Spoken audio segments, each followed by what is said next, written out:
নমস্কাৰ। আজিৰ বিষয় হৈছে ব্ৰহ্ম মুহূৰ্ত। ব্ৰহ্ম মুহূৰ্তনো কি আৰু এই ব্ৰহ্ম মুহূৰ্তৰ পৰা বিশেষকৈ ছাত্ৰ ছাত্ৰীসকলনো কেনেদৰে লাভান্বিত হ'ব পাৰে, আহক আমি আলোচনা কৰোঁ।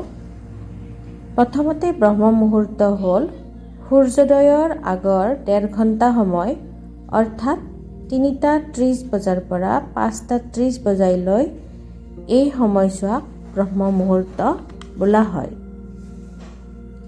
ব্ৰহ্ম মুহূৰ্ত হ'ল জ্ঞান লাভৰ উপযুক্ত সময়, কিয়নো এই সময়ছোৱাত মনোযোগিতাৰ পৰ্যায় তুংগত থাকে। ৰাতিৰ এটা সুন্দৰ টোপনিৰ পিছত ৰাতিপুৱা যেতিয়া আমি দোকমোকালিতে উঠোঁ, সেই সময়খিনিত এজন ছাত্ৰ বা এগৰাকী ছাত্ৰীয়ে যি পঢ়িব, তাত তেওঁৰ যিখিনি মনোযোগিতা আহিব, কিন্তু বাকী সময়ত হয়তো সিমানখিনি তেওঁ মনোযোগ দিব নোৱাৰিব।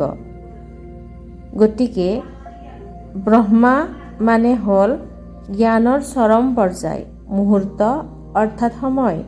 গতিকে জ্ঞান অৰ্জন কৰাৰ উপযুক্ত সময়খিনিয়ে হ'ল এই ব্ৰহ্ম মুহূৰ্ত, অৰ্থাৎ 3:30 বজাৰ পৰা 5:30 বজালৈ।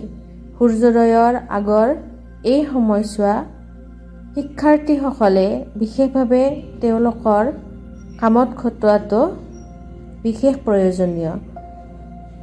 গতিকে ছাত্ৰ ছাত্ৰীসকল, তোমালোকক উদ্দেশ্য কৰিয়ে বিশেষকৈ মই এই ব্ৰহ্ম মুহূৰ্তনো কি তাক ব্যাখ্যা কৰিবলৈ আগবাঢ়িছোঁ।